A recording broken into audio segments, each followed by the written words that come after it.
अक्षय जी आपके पास आएंगे, पहले बताइए कहाँ पर देख रहे हैं कुछ ट्रेड के मौके, क्या आप आज आइडेंटिफाई कर पा रहे हैं?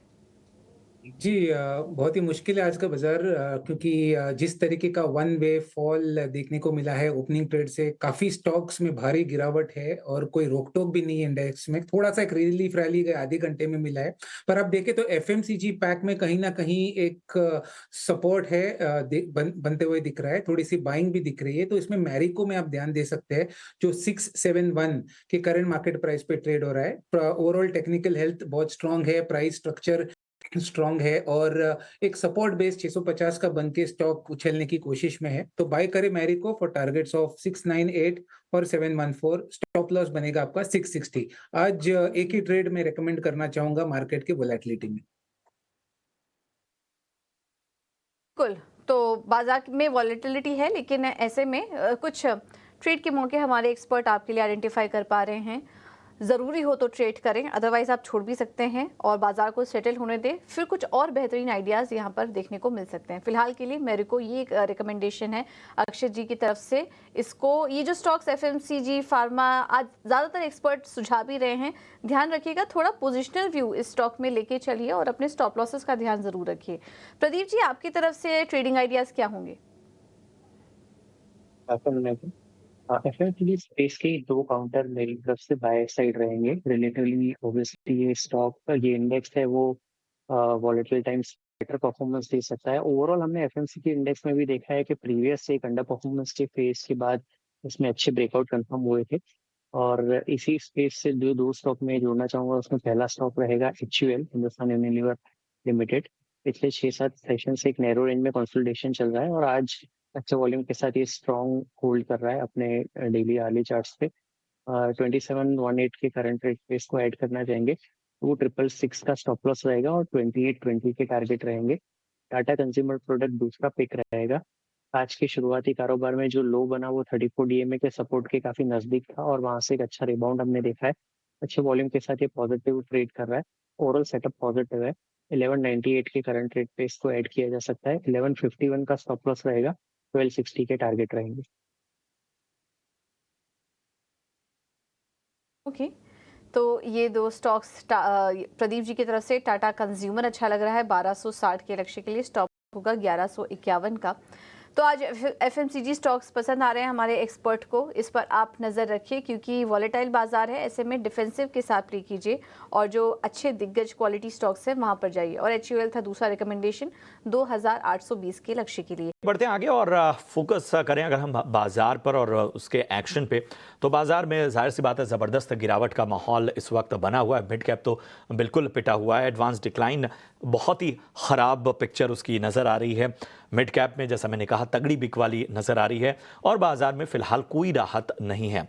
इसमें अगर हम देखें, और चूंकि इसके फैक्टर्स में से अमेरिका से आ रहे मंदी के संकेत भी हैं, वो खबरें भी हैं, जिसकी वजह से हम देख रहे हैं कि ये जो टेक्नोलॉजी और चिप्स वाले शेयर्स हैं उनमें साफ तौर पर दबाव हम देख पा रहे हैं। और आईटी शेयरों में तो आज तगड़ी पिटाई हुई है।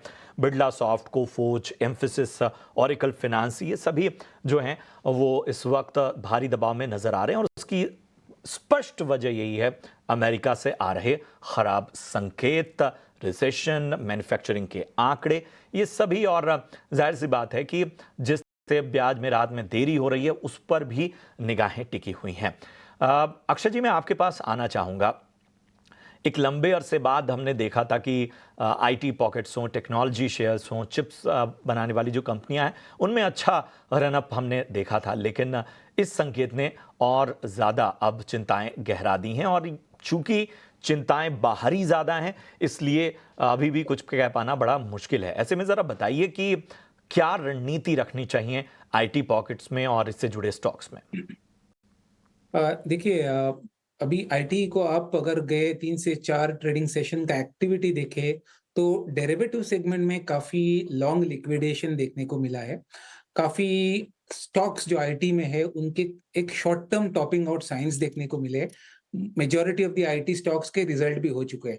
तो जो भी मोमेंटम वाले जो जो फैक्टर्स थे आईटी के लिए वो अभी ठंडे पड़ चुके हैं। तो आपका जो अभी नेक्स्ट दौर रहेगा आईटी का, एक रिबाउंड सिनेरियो अनफोल्ड हो सकता है, जहां पे buy on support, sell on resistance वाली शॉर्ट टर्म ट्रेडिंग के हिसाब से आप रणनीति बना सकते हैं। अभी जिस स्तर पे आईटी ट्रेड हो रहा है, मेरा मानना है कि हल्का सा आपको जरूर एक बाउंस बैक दिखेगा, क्योंकि प्राइस एक्शन पे काफी सारे स्टॉक्स एक ओवरसोल्ड जोन में आ चुके हैं। टेम्पररी बाउंस रहेगा, कोई बड़ी तेजी नहीं होगी, शॉर्ट टर्म बाउंस है। तो इनमें अगर आपको स्टॉक्स को चुनना है तो टीसीएस, विप्रो, एम्फेसिस, ये 3 स्टॉक्स का सेटअप सबसे बढ़िया है। बाउंस बैक होते ही इन तीनों में आपको 1.5 से 2% का एक जंप या बीटीएसटी बनते हुए दिखेंगे। तो वो अगर आपका शॉर्ट टर्म नजरिया है तो ही आप बाय कर रहे हैं आईटी में, नहीं तो अगर पूरा अगस्त का आपको एक ओवरऑल ब्रॉडर व्यू बनना है तो एक रेंज बाउंड सिनेरियो अनफोल्ड होने का मेरा एक्सपेक्टेशन है। तो शॉर्ट टर्म तेजी, बट ओवरऑल रेंज बाउंड ये व्यू बनता हुआ दिख रहा है आईटी क्षेत्र में। रुक करते हैं अगले नतीजे का। मैरिको ने अपने नतीजे घोषित कर दिए हैं। स्टॉक अप 2% ऊपर आ चुका है। थोड़ी देर पहले अक्षय जी की रिकमेंडेशन भी थी मैरिको पर, और अभी रिजल्ट्स आए हैं। नतीजे अनुमान से बेहतर नजर आ रहे हैं। एफएमसीजी स्टॉक्स आज के बाजार में ऊपर थे ही, और ये जो एक छोटी सी खबर, छोटे छोटे जो डेवलपमेंट्स हो रहे हैं, वो एक ट्रिगर का काम कर रहे हैं कंपनियों के लिए। आय में 6.7% की ग्रोथ, मार्जिन अगर देखेंगे तो करीब 23.7% के आए हैं। कामकाजी मुनाफे में 9% की ग्रोथ आई है, और आय भी देखेंगे तो 2,643 करोड़ की आय कंपनी ने घोषित की है। मुनाफा भी अनुमान से बेहतर नजर आ रहा है। नतीजों के बाद स्टॉक में 2% की तेजी। अक्षय जी, आप ही के पास आएंगे। आपने स्टॉक को रिकमेंड भी किया था अभी थोड़ी देर पहले, नतीजे भी आ चुके हैं। क्या कुछ स्टॉप लॉस टारगेट में आप बदलाव करेंगे, या फिर उसी स्ट्रैटेजी के साथ कंटिन्यू करेंगे? उसी स्ट्रेटेजी के साथ कंटिन्यू करूंगा। जैसे आपने रिजल्ट्स बताया, रिजल्ट्स पॉजिटिव है, और कभी-कभी थोड़ा-सा वोलेटिलिटी हो जाता है पोस्ट रिजल्ट्स, क्योंकि पोजीशंस जो बनते हैं मार्केट में एक एक्सपेक्टेशन से बनाए जाते हैं। तो अगर थोड़ा नीचे भी आए प्राइस तो कोई दिक्कत नहीं है। 650 का बहुत स्ट्रॉन्ग सपोर्ट जोन है। डिप में भी बाय करने की रणनीति रखूंगा मैं, और 710 तक ओवरऑल टारगेट प्रोजेक्शन जो मैंने आज आपके शो में भी मैंने यही टारगेट शेयर किए, उसके साथ मैं बने रहूंगा। तो बाय करने की राय कंटिन्यू करूंगा मैरिको में। तो मैरिको पर अपनी रणनीति पर फिलहाल कायम अक्षय जी। चलिए बढ़ते हैं आगे, और हम इम्पैक्ट जो है वो आज ऑटो शेयरों पर भी साफ तौर पर देख रहे हैं। Samvardhana Motherson, Tata Motors, Maruti Suzuki, Escorts और भारत फोर्ज में आज अच्छी खासी गिरावट हमें देखने को मिली है। इसके अलावा अशोक लेलैंड, आयशर मोटर्स और एमएनएम जैसे स्टॉक भी अच्छे खासे फिसले हैं। और जाहिर सी बात है कि ऑटो पॉकेट्स, ऑटोमोबाइल सेक्टर में आखिर क्या रणनीति होनी चाहिए, इसको भी ज़रा समझने की आवश्यकता है। प्रदीप जी, मैं आपके पास आना चाहूँगा। बताइए, ऑटोमोबाइल इस पूरे सेक्टर को लेकर फिलहाल क्या रणनीति अपनाई जाए? ये हमारे हिसाब से तो ऑटो इंडेक्स काफी ओवरबॉट है। कैलेंडर 23 में ये 48% बढ़ा था, और कैलेंडर 24 में ऊपर के लेवल से हमने 3 दिन में करेक्शन देखा है, उसके बाद भी ये 33% ऊपर है। तो इस इंडेक्स पे हमारा व्यू थोड़ा-सा कॉशियस है, और थोड़ा करेक्शन कंसोलिडेशन का फेज आ सकता है। आज के सेशन में ये जो डेली चार्ट्स पे प्रीवियस बॉटम था 24,473, उसके नज़दीक से रिबाउंड हो रहा है, तो इस लेवल को क्लोज़ली वॉच आउट करेंगे। 24,473 ब्रेक होता है, तो इसमें 23,200 के लेवल भी आ सकते हैं। ऑन द हायर साइड इसमें रेजिस्टेंस जो हम वॉच आउट करेंगे वो 25,500 का रहेगा। वो जब तक क्रॉस नहीं होता तब तक थोड़ा-सा कॉशियस व्यू रहेगा। अगर इंडिविजुअल स्टॉक्स की बात करें तो टाटा मोटर 3 दिनों के स्टीप डिक्लाइन के बाद 34 डीएमए का सपोर्ट टेस्ट कर रहा है, तो 1022 का ये लेवल इसके लिए इम्पोर्टेंट रहेगा।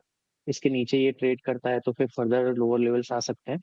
अशोक लेलैंड एक स्टॉक है जहाँ पे हम रिलेटिवली पॉजिटिव थे, और रिसेंटली हमने अपने क्लाइंट्स को एक बाय भी सुझाया था जब इसने 248, 249 के रेजिस्टेंस को क्रॉस किया था। तो यहाँ पे हमारा बाय ऑन डिप्स का व्यू रहेगा 236 के स्टॉप लॉस। तो ये एक स्टॉक है जहाँ पे हमको लगता है कि अभी भी बाइंग की जा सकती है। ब्रॉडली ऑटो इंडेक्स पे हम थोड़ा-सा कॉशियस व्यू रखेंगे, कंसिडरिंग कि एक स्टीप रन अप हमने देखा है रिसेंट पास्ट में।